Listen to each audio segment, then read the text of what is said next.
Hoy vamos a tener la primera de una serie de conversatorios que nos van a permitir a todos los colombianos de la diáspora, obviamente, conversar con ustedes, que nos están haciendo una representación extraordinaria de los colombianos, de todos los colombianos en el Congreso de Colombia. Buenas noches a María Teresa, muchas gracias por la invitación y a todos ustedes muchas gracias por aceptarla.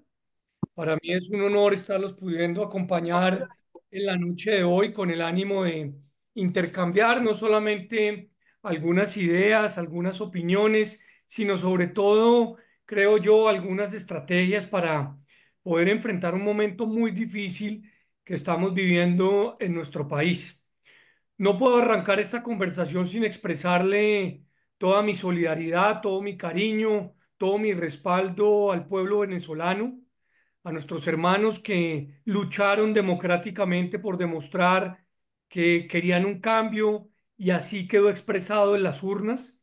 Lamentablemente, lo que vivimos anoche y lo que se sigue viviendo en estos momentos en varios sitios en Venezuela es lamentable y es de manera exclusiva la responsabilidad de Maduro, Cabello y todos estos, por no llamarlos de una manera diferente, delincuentes que creen estar por encima de la voluntad popular. Yo estoy seguro que los venezolanos van a lograr sortear esta muy valiosa lucha democrática. Por supuesto, si toda la comunidad internacional se pone del lado de la ciudadanía y de los resultados transparentes democráticos. Eh, Comenzando, por supuesto, por el presidente Petro de Colombia, que lleva ausente más de 24 horas en la conversación y nada ha dicho, pese a que ya muchos otros pues han tomado determinaciones de rechazar contundentemente esa, yo llamo ese atraco a mano armada, ese robo del siglo de las elecciones en la noche de ayer, pero que afortunadamente María Corina hace un par de minutos en una rueda de prensa magistral expresó que a través de la plataforma pues tienen, creo yo, la demostración de cómo señalar dónde están, cómo están y cómo se dieron las actas, creo, entiendo, en un más del 70%. Senador Luna, para poder empezar a hablar en este conversatorio. Cuando Pero usted le dijo al presidente Petro que se estaban yendo tantos colombianos al día, la primera pregunta que a uno se le ocurre es, ¿por qué empezó el conversatorio, el discurso suyo hablando de los colombianos que abandonan el país? ¿Por qué esa proclama y por qué le dijo 7 veces al presidente Petro que estaba echando el país para atrás y no para adelante como él había prometido? Y a partir de aquí empezaré a darle pregunta a todos los que van asistiendo al conversatorio. Abrimos con esta primera pregunta. Gracias. María Teresa, yo creo que para decir las verdades no hay que gritar ni insultar. Yo creo que para hacer oposición hay que entender que le habla a todos los colombianos, tanto nacionales en Colombia como nacionales en el extranjero.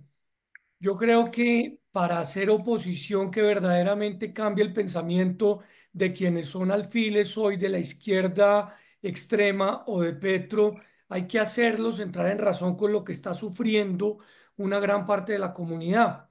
Yo hice por segundo año consecutivo el ejercicio del derecho a réplica en el Congreso y en este año le dije al presidente Petro que el verdadero cambio era hacer, no retroceder, y le dije que él era un gran orador, pero un pésimo ejecutor, que lamentablemente su gobierno gozaba de muchas cosas menos deficiente. Y comencé evidentemente señalando que más o menos 1.200 colombianos abandonan el país porque no tienen oportunidades, no solamente en materia de seguridad, de empleo, de emprendimiento, de carga tributaria, sino adicionalmente porque están perdiendo la esperanza. Y por esa razón, con fundamento en ese proceso, desarrollé la totalidad de la intervención, donde fui poco a poco haciendo un recorrido por los diferentes puntos o sectores en los cuales la estamos pasando muy mal en Colombia.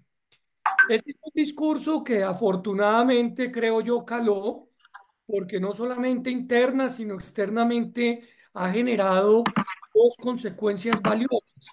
La primera, pues que entendamos que entre más gritemos, más insultemos, más fortalecemos a Petro.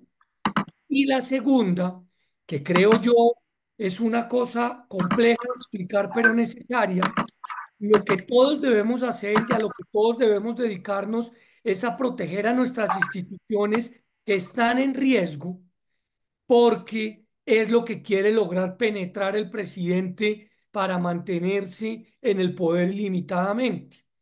Y por eso es que yo creo que hay que hablarle muy claro a las personas que están fuera de nuestra burbuja familiar, empresarial, social, porque seguramente entre muchos quienes estamos de acuerdo, pues es muy fácil que nos pongamos de acuerdo. Pero ¿cuántos de nosotros hablamos con personas que piensan diametralmente a nosotros? ¿Y a cuántas de esas personas les recordamos que es que el presidente Petro prometió ser el presidente de la transparencia y hoy es el presidente con más escándalos de corrupción en la historia reciente del país? Ese tipo de cosas, sin alterarse, hay que darlas y de entregarlas en los debates, porque de lo contrario, pues Petro le está hablando a su círculo y de alguna otra manera ese círculo hace lo propio y nosotros terminamos hablando siempre con los mismos con quienes estamos de acuerdo. Entonces, para contestarte tu pregunta, por eso arranqué yo con esa frase, porque nunca se había visto una cifra como la que estamos citando y porque los colombianos se ven representados en esa gravísima situación de incertidumbre y de no saber qué hacer ante esa incertidumbre. Muy bien, senador. Vamos con la primera pregunta y saludo con mucho cariño desde Suiza. Nos acompaña siendo las 2 de la mañana mi querido y apreciado empresario Julio Salgado. Julio, la palabra es para ti. Sí, buenas noches. La pregunta es, ¿qué se puede hacer para mejorar esa llegada al público o a los partidos de centro y de derecha en Europa? Julio, saludándote de manera muy especial. Yo sí creo que a nosotros nos ha costado mucho trabajo desde Colombia hacer diplomacia activa. Y yo particularmente me he dado la tarea de conversar permanentemente con los embajadores que tienen presencia en Bogotá para contarles la otra cara de la moneda. El presidente Petro ha dedicado gran parte de su tiempo a la agenda internacional y en eso nos lleva una gran ventaja, porque la gente literalmente está considerando que estamos viviendo en el país de Alicia y las Maravillas. Nadie alcanza a imaginar lo que se está viendo en Cauca, en Arauca, en norte de Santander, en el Huila, y mucho menos en la comunidad internacional europea alcanzan a entender que el recrudecimiento de la violencia está llegando a sus puntos máximos nunca antes vistos, por lo menos en la reciente historia. Yo sí creo que ese tipo de cosas hay que tratarlas de martillar permanentemente porque una cosa es trabajar para lograr consolidar un diálogo de paz y una muy diferente es amarrarle las manos y los pies a la fuerza pública literalmente para conectar con la criminalidad. Lo que está pasando en el Cauca, que es un departamento pacífico, con altos niveles de inequidad, que ustedes saben tiene una mezcla muy compleja de carácter racial, pues no es nada distinto a la intromisión de un cartel narcotraficante mexicano como es el de Sinaloa y obviamente grupos al margen de la ley que hoy están luchando entre sí para garantizar los ingresos producto de ese negocio del narcotráfico, con una fuerza pública mermada, sin la capacidad inclusive de defenderse, porque desde Bogotá así se lo prohíben. Entonces, yo entiendo perfectamente pues la condición de algunos países con, digamos, su interés político más inclinado hacia la izquierda, pero las cosas hay que decirlas como son. En segundo lugar, hay que recordar la historia colombiana. El presidente Petro no es el primer presidente de izquierda que tiene Colombia. Si ustedes repasan, y seguramente los suizos y muchos otros, pues Alfonso López Pumarejo fue 550 veces más de izquierda que Petro y puso en práctica muchas más reformas que las que el presidente ha planteado porque gobernaba más y echaba menos discurso. Y en tercer lugar, me parece a mí que es muy importante hacer en estos momentos, pues una radiografía sobre qué tan demócrata es el presidente Petro. El presidente Petro durante su campaña en 8 oportunidades dijo no querer convocar una Asamblea Nacional Constituyente. Hoy es el principal promotor y uno se pregunta por qué. Básicamente porque quiere emular la historia de nuestro querido país vecino, Venezuela, para tramitar una constituyente, para establecer una reelección ilimitada, para controlar la totalidad de los poderes y evitar la división que existe hoy y obviamente de avanzar en ese proceso. Entonces, ese es el tipo de cosas que yo creo que los colombianos en el exterior y sobre todo los europeos, pues tienen que comenzar a entender porque Colombia evidentemente pues está atravesando por un momento crítico como muchos otros países latinoamericanos, pero con una connotación muy compleja y es el ataque permanente del presidente a la libertad de prensa y el ataque permanente a la oposición. En los países de regímenes de izquierda europeos, más de izquierda, nunca se ven esos dos tipos de connotaciones que estamos viviendo en Colombia y que creo yo vale la pena recordarle a la ciudadanía. Buenas tardes y buenas noches a todos, senador. Muchas gracias por asistir. Bueno, yo tenía una pregunta, pero no estoy seguro si este es el foro adecuado, que es esto, sobre una cosa que podría ayudarle mucho a los colombianos, acá por lo menos en Canadá, aquí es relacionado con el tema de los convenios de seguridad social, que por ejemplo Canadá tiene en este momento con Chile y con Uruguay y alguna parte también con Costa Rica, en el cual el gobierno de Canadá permite que las personas que hayan trabajado en alguno de los dos países y cotizado en el respectivo sistema de seguridad social pueden solicitar pensiones de vejez o invalidez y en caso de fallecimiento sus familiares pueden solicitar pensiones de sobrevivencia. Las personas pensionadas en Canadá también que residen en Chile, las personas pensionadas en Canadá que residan en Chile pueden acceder a beneficios de salud a través del Fondo Nacional de Salud. Allá seguramente María, María del Rosario me confirmará eso. Y además, las personas que vengan a trabajar aquí temporalmente a Canadá pueden también optar por no cotizar acá, sino también seguir haciéndolo en Chile. Ese es un tema que, pues, repito, no sé si era el foro adecuado, pero ya que pues, estamos bastante reunidos, esa es una inquietud que tengo. No, Gonzalo, con las buenas tardes, buenas noches, agradeciéndote mucho estar conectado. Sí, hay varios tratados en estos momentos firmados de reciprocidad en materia de seguridad social. Yo creo que el gobierno lamentablemente ha dejado de negociar muchos. En eso tiene mucha más experiencia el ex embajador Ricardo Lozano, que nos está acompañando hoy, y que es una prioridad para Colombia, no solamente por el gran número de colombianos que están en el exterior, sino que gracias a ustedes esta economía puede seguir progresando en medio de la crisis. Miren, yo les quiero simplemente anotar 4 cifras para que las tengan en mente de aquí en adelante. En mayo de este año hubo una cifra histórica de 960 millones de dólares recibidos en remesas. Gracias a todos ustedes, porque a través de ustedes sus familias tienen acceso a una serie de posibilidades económicas, pues este país literalmente no ha entrado en un default como podríamos entrar ante la ausencia de recaudo que en estos momentos están viviendo. Pero les voy a decir otra cifra que me parece muy interesante y muy valiosa. estos ingresos superan los recibidos por las exportaciones de carbón, por las exportaciones agrarias, por las exportaciones manufactureras y son el segundo renglón de divisas después del petróleo. Y Petróleo. eso, pues parece ser que el gobierno nacional poco o nada lo valora en el entendido de que cada día más los colombianos en el exterior puedan tener mayor representación, mayor voz, mayor capacidad.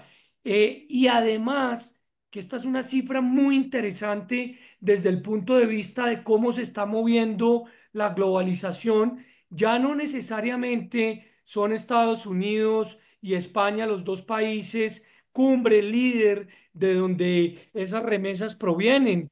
Estamos viendo cómo el crecimiento que se está dando precisamente, Gonzalo, en Canadá, en Argentina, en Chile, comienza a ser un factor económico para nuestro país de altísima importancia.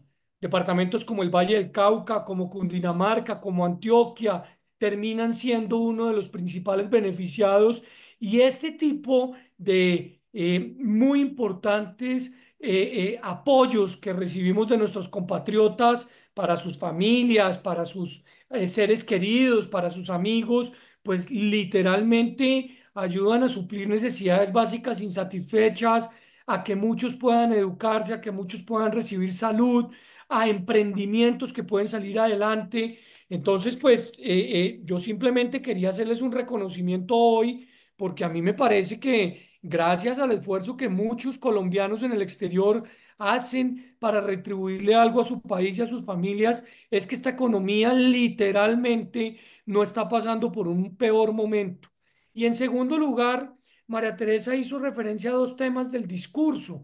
El primero, yo le pedí al presidente Petro que guardara responsabilidad con sus palabras respecto al crecimiento económico. Uno no puede seguir diciéndole a los empresarios de manera general esclavistas. El presidente Petro parece olvidar que el 95% de las empresas en Colombia son pequeñas y medianas, empresas que en muchos casos tienen 2, 5, 10 trabajadores y que hacen un esfuerzo enorme para fortalecer la economía local.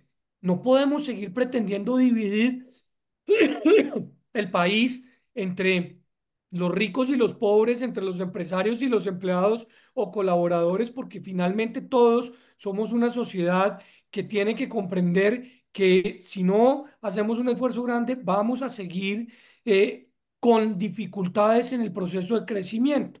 Y por último, volviendo un poco al tema de la ideología, ese discursito de que la paz es propiedad de la izquierda o que la seguridad es propiedad de la derecha, a mí que me lo manden a recoger. La paz y la seguridad son sinónimos y la paz y la seguridad son derechos y no le pertenecen a ninguna ideología, le pertenecen a los colombianos en su totalidad y todos tenemos derecho a elegirlos. Yo le decía al presidente Petro que este gobierno ha tenido más líderes sociales y más firmantes del acuerdo de paz asesinados que el pasado y tiene una responsabilidad enorme para protegerlos, no solamente porque los utilizó o los macartizó en campaña, sino porque adicionalmente, pues es la vida humana la que está en riesgo.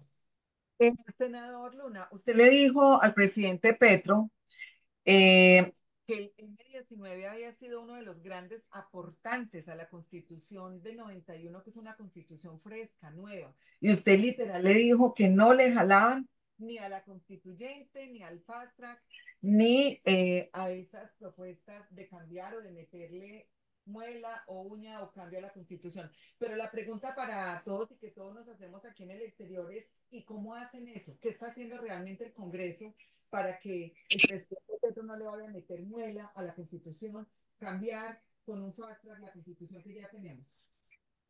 Mira, María Teresa, lo primero que hay que llamar por su nombre es que la oposición es minoría en el Congreso. Los dos únicos partidos que hacemos oposición frontal somos el Centro Democrático y Cambio Radical. Hay que llamar a los congresistas y ejercerles control social, presión social. El Partido Liberal no votó por el presidente Petro y hoy hace parte de su coalición de gobierno. El partido de la U no votó por el presidente Petro y hoy es quien le ayuda a que todas sus reformas salgan adelante. Afortunadamente en el Senado el Partido Conservador ha entrado en razón, pero en la Cámara son fundamentales para que todas sus reformas salgan adelante. Entonces, digamos las cosas como son. La oposición es minoría y con todo y que somos minoría, logramos atajar muchísimas de las absurdas reformas que presenta Petro. ¿Esto por qué lo digo? Porque es que hay que ejercer accountability. Hay que llamar a los congresistas y decirles, hombre, ¿usted por qué está votando con el presidente Petro en el Congreso y en la revista X o en el noticiero tal sale a decir que usted le hace oposición? No que no nos crean tan pendejos, pues, porque eso es muy fácil de identificar y saber. Y en segundo lugar, pues miren, yo sí creo que vimos lamentablemente cómo la expresión de corrupción en su máxima acción, pues logró sacar adelante una reforma pensional que le expropia los ahorros a los colombianos. Ahí hubo compra de conciencias y hoy afortunadamente pues ya hay personas confesando esos delitos y seguramente habrá acciones, espero yo, de la Fiscalía y de la Corte Suprema porque literalmente esto no puede pasar de agache. Yo sí le dije al presidente Petro, bienvenido, su perdón ante el país y ante el Congreso por el escándalo de corrupción que bajo su gobierno se gestó, el más grande de la historia.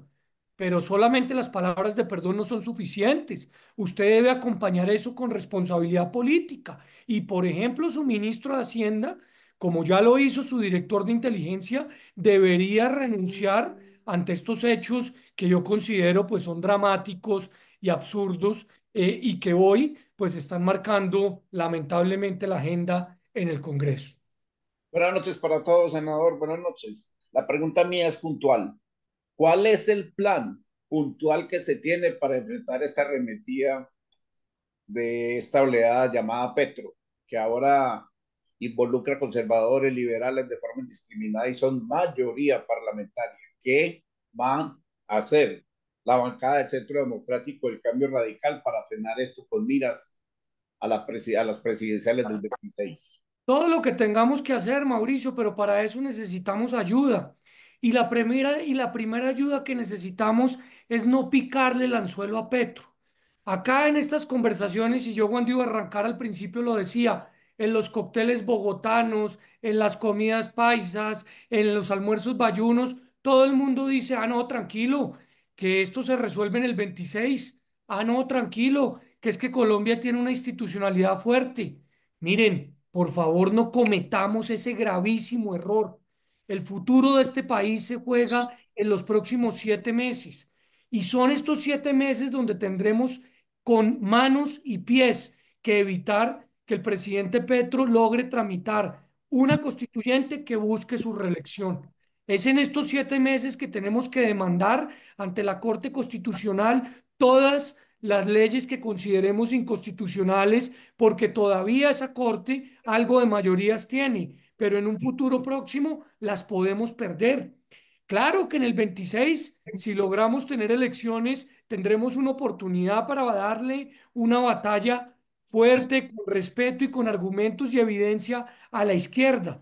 Pero, por favor, yo sí creo que cada uno tiene que ponerse en la tarea de despertar a 5, a 7, a 10 personas que todavía siguen pensando que es que Petro es impoluto y que no ha podido hacer nada y es que porque no lo dejan gobernar. No, no ha podido hacer nada porque se levanta tarde, no ha podido hacer nada porque se la pasa de viaje, no ha podido hacer nada porque se la pasa en el Twitter. Y ese tipo de cosas, pues, son las que tenemos que mostrarle a la ciudadanía que lamentablemente está viviendo una gran dificultad de orden público en gran parte de las ciudades del país. Yo sí creo que hay que pararse firme, señalando que no estamos de acuerdo con una constituyente. La Constitución del 91 está viva, es joven y tenemos que protegerla. Yo sí creo que la Constitución no puede ser modificada a través de fast track y eso hay que decírselo a las personas con los que conversamos. Y les voy a decir una cosa que parece algo provinciana, pero es cierta. Siempre se oye con mayor atención a las personas que viven en el exterior. Muy importante será que ojalá muchos de ustedes tengan esas conversaciones con personas que todavía creen que acá lo que se viene es un cambio. Yo estoy preocupado, muy preocupado, porque estoy viendo repetir el mismo libreto que tuvo que vivir nuestro hermano país de Venezuela y me parece que es muy importante tener presente pues que Chávez no fue el profesor de Gustavo Petro, fue precisamente Gustavo Petro el profesor de Chávez cuando él fue exiliado después de su fallido primer golpe. Y fue acá en Colombia donde aprendió muchas de sus tesis. Entonces, a mí me parece que acá tenemos que hacer un esfuerzo grande para rodear a la gente con la verdad, con la evidencia, con lo que está pasando. ¿Cuáles son los tres puntos negativos de la reforma laboral? ¿Cuáles son los tres puntos negativos de la reforma pensional? ¿Cuáles son los tres de la reforma a la salud? Hay que aprendérnoslos, hay que transmitirlos, hay que compartirlos, porque todos tenemos que trabajar. Si le dejamos la oposición a los políticos, nos va a llevar el que nos trajo, porque los políticos somos minoría. Necesitamos una ciudadanía activa, accionante, dedicada a entender que la mejor forma de defender el país es por lo menos convenciendo a uno, a tres, a cinco, que en estos momentos sigue creyéndole a un discurso que suena muy bonito, pero que no tiene ejecutoria. María T., muchísimas gracias. Un saludo a todos, senador. ¿Cómo está usted? Me alegra mucho volver a verlo por estas plataformas y estoy recogiendo muchas de sus palabras. Como María Teresa dijo, soy periodista. ¿Qué hacer cuando, en el caso, por ejemplo, nosotros los colombianos en Chile? Nosotros los colombianos en Chile en este momento somos un gran porcentaje, ¿cierto? Pero estamos exageradamente olvidados, porque yo veo que todos los senadores, representantes y políticos ponen los ojos en los colombianos que están en Estados Unidos y en Europa. En Chile también votamos, en Chile también tenemos familia en diferentes ciudades. En Chile, a diferencia de los otros países, estamos viviendo una situación muy complicada y es que a mí me tocó el, el cónsul que ahora es embajador que detesta a mi centro democrático, detesta a todo lo que le suene a Antioquia. Y nos tocó una embajadora que fueron los que hicieron parte de la bodega para hacerle la destrucción al país. No es fácil ser colombiano, inmigrante en Chile, ni tampoco de la derecha. En ese caso usted dice que nosotros salgamos, nosotros estamos saliendo, estamos haciendo lo que podemos por Colombia. Mi pregunta, una de mis preguntas es, ¿usted estaría dispuesto a reunirse con los senadores y representantes del Centro Democrático, a hacer una coalición, trabajar realmente unidos? Porque es que, ¿qué vemos nosotros, los colombianos en el exterior y en mi persona? Es que yo veo que los mismos candidatos, precandidatos y políticos de la derecha están peleando entre sí, están disputándose en lugar de estar unidos para ayudarnos a nosotros y nosotros ayudarles a salvar a Colombia.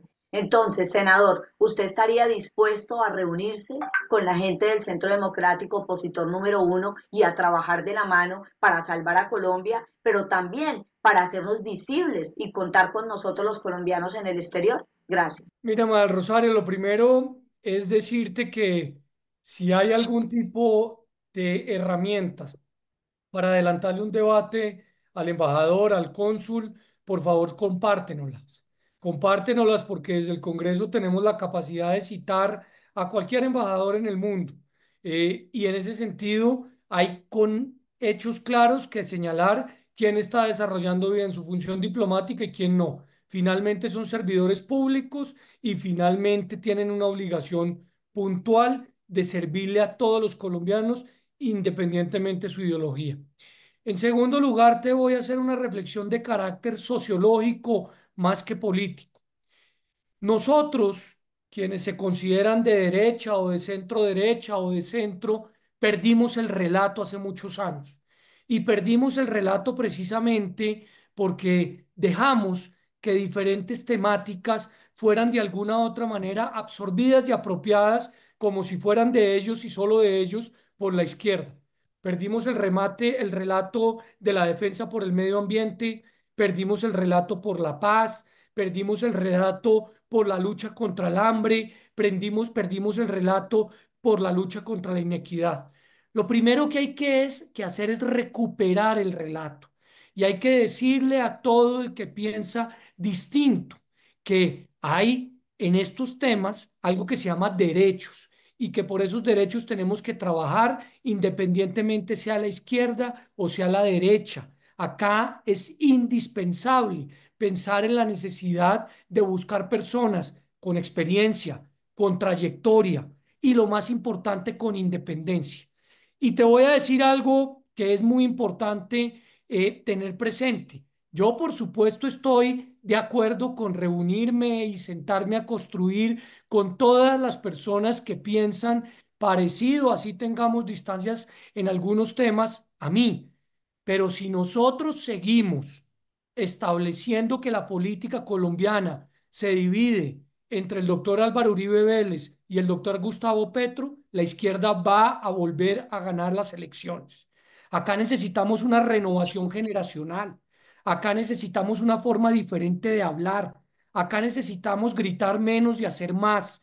Acá necesitamos entender que hay que resolverle los problemas a los ciudadanos, sean de un estrato o sean de otro. Y en ese sentido me parece que nos hemos venido equivocando, porque esto no puede seguir siendo una lucha constante entre unos y otros. Hay que ser inteligentes y tratar de comprender que quienes están votando no necesariamente pertenecen a los extremos. Son personas que necesitan que les resuelvan sus problemas. El alto servicio, el alto costo del servicio de la luz en el Caribe, la grave situación de inseguridad que se ve en muchísimos sitios en Colombia, el grave problema que estamos teniendo con los altos costos de los alimentos. Entonces, para contestarte, claro que sí, acá no hay obsesión por lograr que A o B o C lleguen al 26. Acá lo que necesitamos es defender el país para que haya 26. Y en ese sentido me parece que primero debe ser lunes que martes. Tenemos que lograr que estas reformas que están siendo planteadas por el presidente Petro, particularmente la de la constituyente, que va amparando a la reelección, no salgan adelante. Y en ese sentido, no es cómo logramos unir en la oposición en el Congreso a los miembros del Centro Democrático y de Cambio Radical, sino cómo logramos traer a los senadores y representantes de otros partidos que no votaron por Petro y que hoy son quienes le hacen mayoría. ¿Cuántos de nosotros hablamos con esos partidos para ver si es posible que entren en razón? Pocos, tal vez. Y por último, yo lo decía esta mañana en un corto video a propósito de Venezuela. Si hay algo que defender en estos momentos, es a la organización electoral colombiana, que es una organización electoral autónoma e independiente, que ha tratado de ser penetrada por el gobierno del presidente Petro a través de la Superintendencia de Industria y Comercio. Si perdemos el control de la registraduría y del Consejo Nacional Electoral, vamos a repetir la historia del día de ayer, porque son empleados, simples empleados del gobierno nacional, en este caso del presidente Petro. Así que hagamos un zoom muy importante respecto a la necesidad de proteger esa autonomía que todavía la mantiene esa entidad. En concordancia con lo que decía la compañera de Chile. En este momento, la migración colombiana, pues, adolece y no tenemos dolientes, senador. No tenemos quien en Comisión Segunda nos pueda llevar un control político en diversos temas. ¿Es posible manejar algo con Comisión Segunda, senador, para hacer control político? Mire, José Ángel, Senador, pero perdóname, le respondo dos pero, minuticos a José Ángel, perdona, María Teresa, con mucho gusto lo podemos hacer en comisión segunda y si no está el espacio disponible, lo podemos hacer en la plenaria del Senado. Nosotros tenemos derecho a 3 sesiones permanentes como oposición Yo lo único que necesito son las herramientas y la construcción de un cuestionario que nos permite ser asertivos en el proceso. Entonces, con mucho gusto. Doctor Luna, ¿qué posibilidad hay que el Centro Democrático, la derecha, el Cambio Radical se unan para elecciones del 2026 y cuál sería la fórmula para escoger ese candidato único? La fórmula para escoger candidatos siempre tendrá que ser a través de una consulta popular que está consagrada en la Constitución política. Lo que yo he mencionado, apreciado Wilfrido, es que ojalá esa consulta se pueda realizar en el mes de noviembre del año 2025 y no esperar hasta marzo del año 2026. La ley permite eso y sería un gran mecanismo para escoger un candidato que pueda enfrentar seguramente a muchos otros que estarán en ese proceso. Gracias, Mariate, y gracias, senador. Lo mío también es muy puntual y ya medio que se ha tocado por allí, pero yo quisiera saber, yo desde aquí, desde Costa Rica, ¿cómo puedo hacer para ser como un agente de influencia? ¿Cómo podemos como unirnos a la voz de ustedes en el Senado? ¿O qué podemos hacer?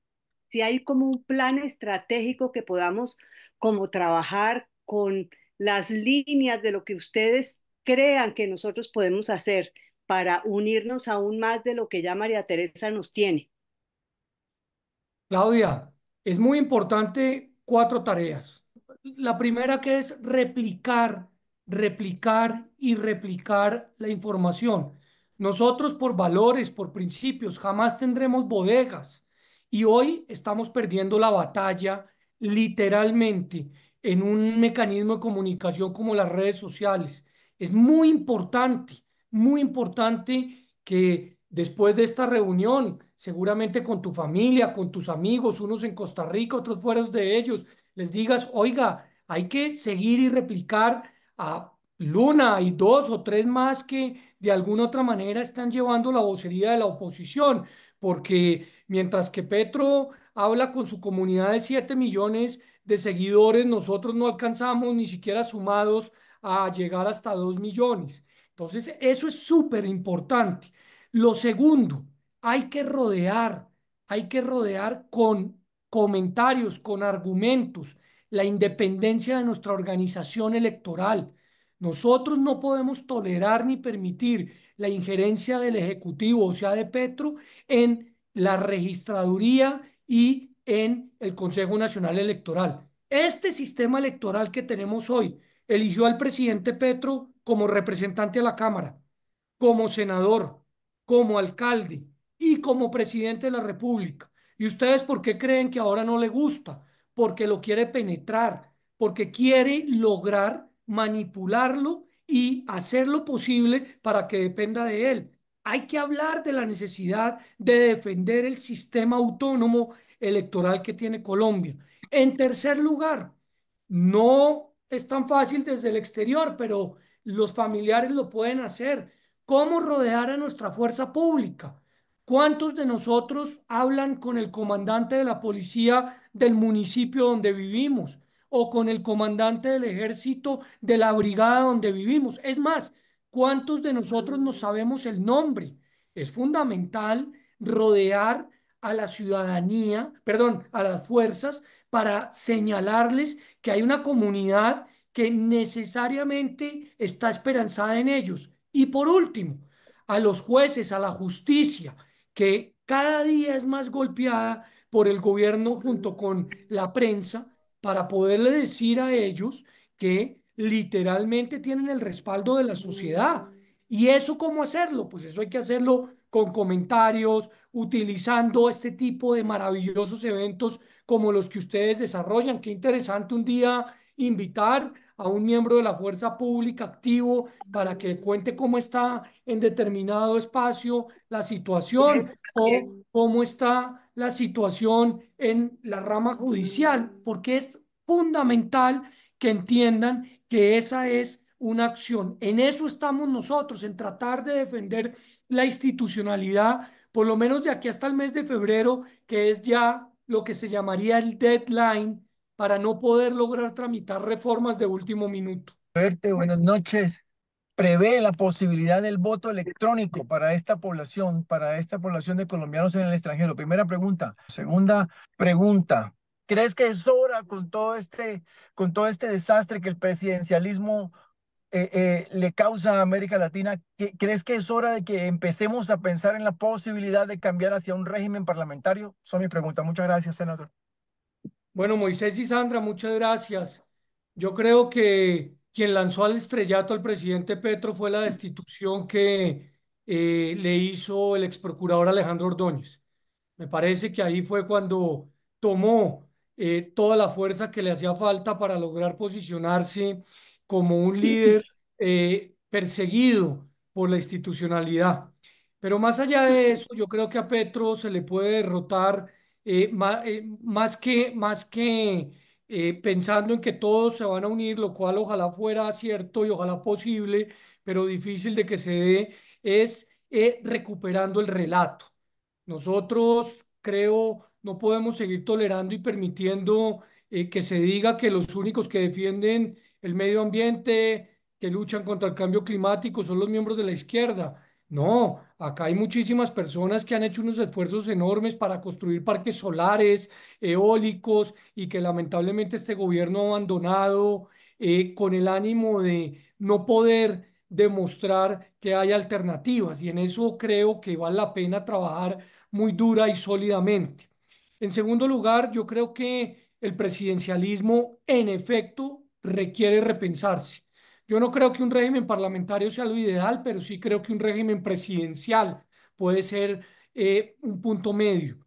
El presidente tiene un exceso de facultades, exceso de poder, y el Congreso cada día lo tiene más limitado, precisamente porque en el año 68 se hicieron unas reformas que le mermaron la capacidad al Congreso con el argumento de que no podía participar en las decisiones presupuestales.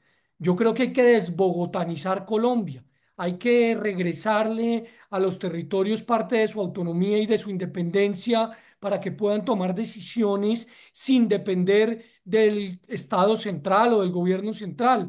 Y en ese sentido, sí creo necesario trabajar muy duro en ese tema puntual. Y sobre el voto electrónico, yo voté en contra por el voto electrónico nacional. Yo no estoy de acuerdo con que en Colombia, en el territorio interno, pueda o deba haber voto electrónico. Yo vengo del mundo de la tecnología, conozco perfectamente cómo son los softwares, cómo funcionan. Me parece que los países más desarrollados que avanzan en voto electrónico hoy están reversando precisamente por la posible manipulación. Pero caso distinto es el de los colombianos en el exterior, que tienen graves problemas para desplazarse 2, 3, 4 días a un consulado para ejercer su derecho. En ese sentido, con unas normas de ciberseguridad altamente establecidas, con claves y adicionalmente con biometría para identificar, como sucede a la entrada de los aeropuertos, con el iris o en su defecto con la cara, la identidad, podría pensarse en esa facultad precisamente para los colombianos en el exterior. Bueno, un saludo para todos. Les digo con todo el respeto, a mí me parece que existe mucho romanticismo en todo lo que estamos hablando. Yo quisiera preguntarle al senador a ver si o sea, ¿qué podríamos hacer para que hubiera una línea directa? Porque es que hay mucha división. Entonces, ¿de qué manera nos podríamos alinear y con quién? ¿Quién lideraría esa línea para que nos dejemos de esparcir más? Porque no todos nos vamos por las ramas. Entonces, es crear esa línea de unión. Pero, ¿cómo hacemos? Esa es mi pregunta. Tú tienes toda la razón, Julio. Acá estamos sumidos en un romanticismo absurdo. Nos da pánico decir o llamar a las cosas por su nombre. Lo primero, Petro quiere reelegirse y va a hacer todo lo posible por cambiar la constitución. Y eso es importante tenerlo presente, porque entonces, cuando hay argumentos de que no le queda tiempo, de que hay una corte fuerte, de que las instituciones son sólidas, pues yo simplemente acudo a decirles que inclusive en la Corte Constitucional estamos a puertas de perder una mayoría que teníamos hasta hace poco. Entonces, ¿cómo evitar eso? Pues hay que contarle a la gente lo que está viviendo no solamente Venezuela, sino otras latitudes al respecto. En segundo lugar, yo sí creo que es posible construir unas reglas de juego muy sencillas, que es a través de una consulta popular. Quienes quieran participar en una elección tengan más que la obligación el deseo de medirse para constituir, para construir, para establecer una candidatura única que permita que los colombianos pues puedan competir con la extrema izquierda. Lo tercero, Claudia López es igual a Petro. Petro es Sí. igual a Claudia López. Me parece que es muy romántico quienes piensan que Claudia López es una persona que es alternativa al presidente Petro. Han hecho equipo más de 10 años juntos, trabajan juntos y ahora, como Petro está mal en las encuestas, Claudia López de manera muy hábil pretende decir que ya no hace parte de esa fórmula que ayudó a elegir. Al pan, pan, al vino, vino.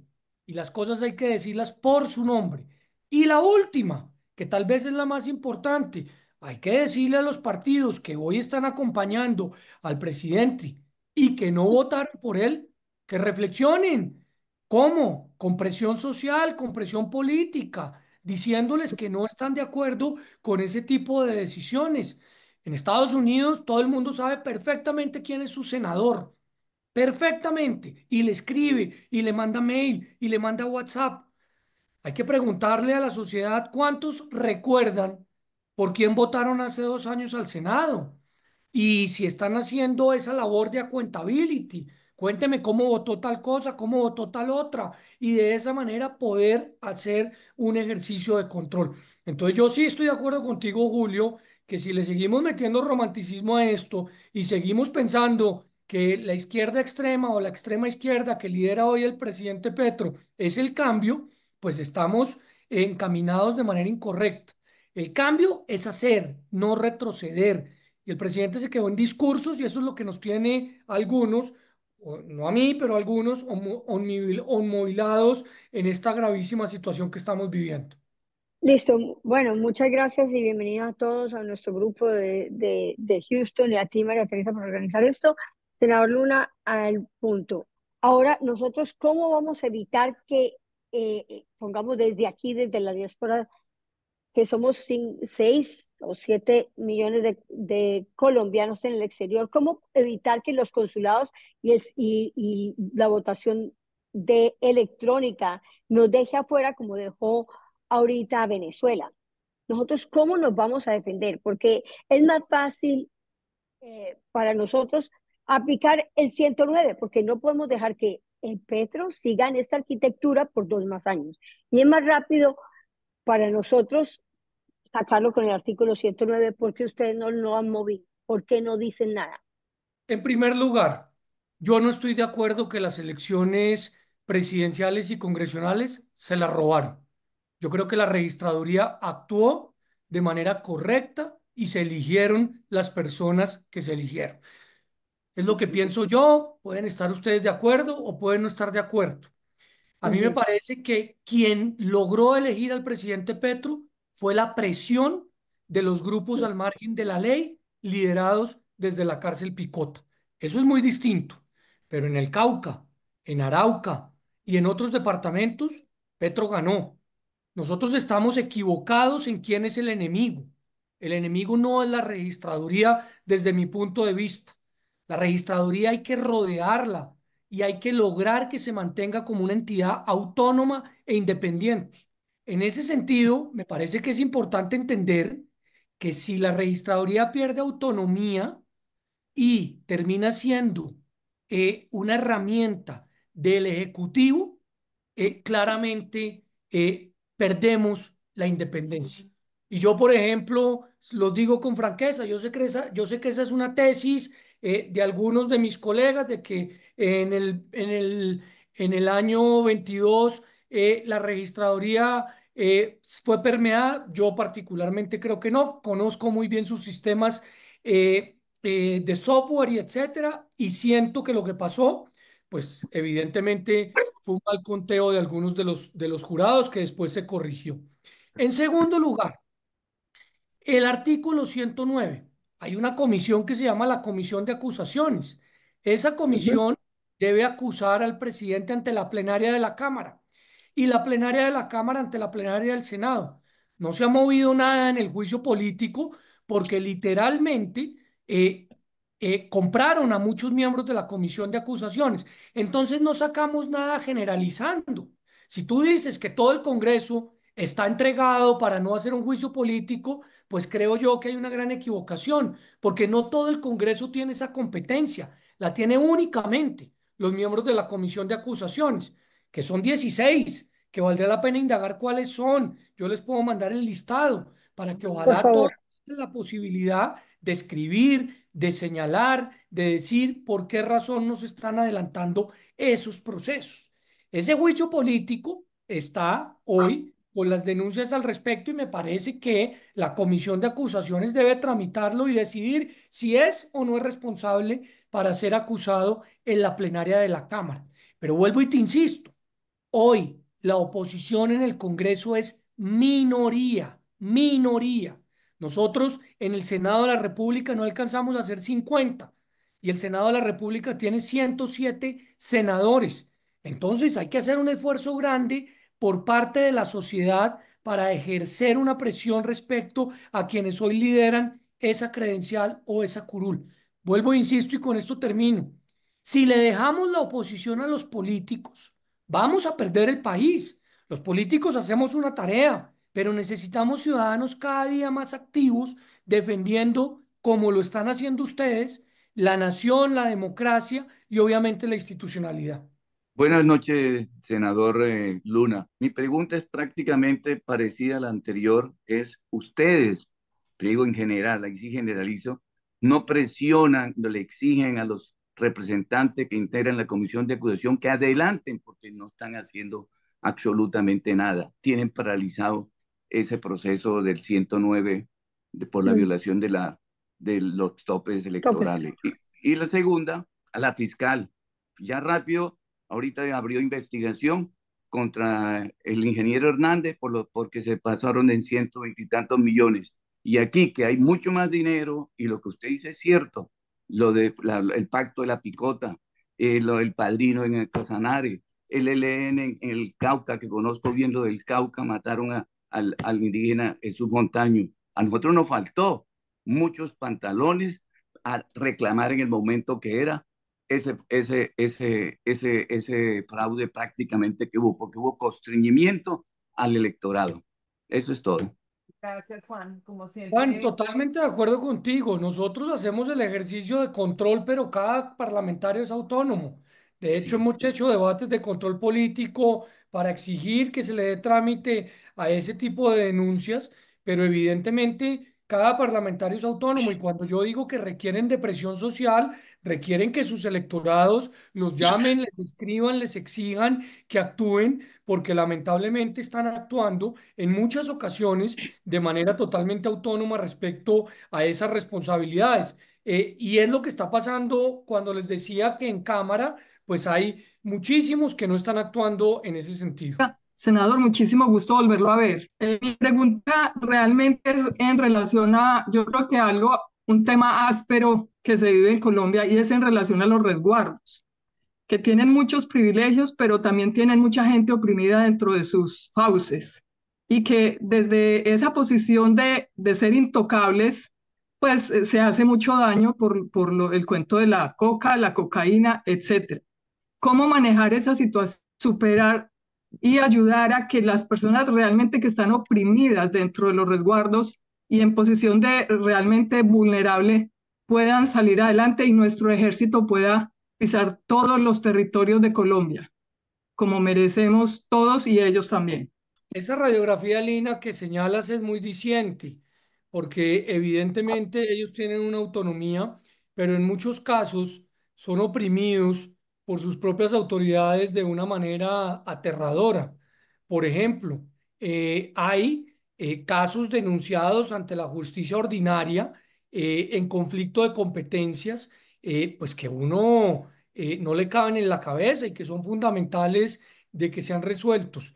Yo sí creo que es fundamental que esos resguardos, más allá de que tengan autonomía y que tengan evidentemente sus propias reglas, pues también rindan cuentas de cómo está desarrollando el control, por ejemplo, en la lucha contra el hambre, cómo están protegiendo agresiones de carácter físico y sexual, cómo están desarrollando alternativas en materia de salud, porque como hay unos con unos estupendos resultados, hay otros con grandes dificultades. Este tiene que ser un punto de la agenda que necesariamente es fundamental discutir y sin ningún tipo de, de, de tapabocas, pues, para poder decir lo que verdaderamente está sucediendo. Coincido plenamente con ese análisis. Houston, soy Claudia y quisiera hacerle una pregunta. He estado con la mano levantada todo el tiempo, por favor. Entonces, senador, no creo que Colombia, el orgullo y la altivez de los partidos no nos permita unirnos a un solo líder. Necesitamos un solo líder, porque no podemos estar otra vez divididos. Necesitamos estar todos juntos, no solamente en Estados Unidos, sino en todas las naciones, estar todos de acuerdo y trabajar así como esa gente trabajó que fueron con los niños, la abuela y los primos. Así tenemos que estar todos unidos ya, no pasado mañana, ya. Gracias, senador. Estoy totalmente de acuerdo contigo. Yo creo que en estos momentos la obsesión por el poder es lo menos importante. Todos tenemos que trabajar conjuntamente para lograr una unidad en torno a la defensa de la institucionalidad, la recuperación de la seguridad, la lucha contra el hambre, contra la inequidad, por supuesto la lucha contra el cambio climático. Les insisto, hay que recuperar el relato que nos robaron. Acá se dice con facilidad que es que el centro derecha, no le importa el medio ambiente y como Ricardo lo acaba de decir, son quienes más han trabajado. Echan menos discurso y hacen más. Y eso tenemos que salir a defenderlo con firmeza. Yo quiero agradecerles a todos ustedes esta invitación. Me siento muy honrado, muy agradecido. María Teresa, gracias por la insistencia, por adicionalmente darnos todas las posibilidades de conectarnos el día de hoy y espero tener un chance nuevamente, ojalá dentro de muy poco, para poder volver a conversar con ustedes. Así que muchas gracias y espero que tengan feliz día, feliz tarde o feliz noche.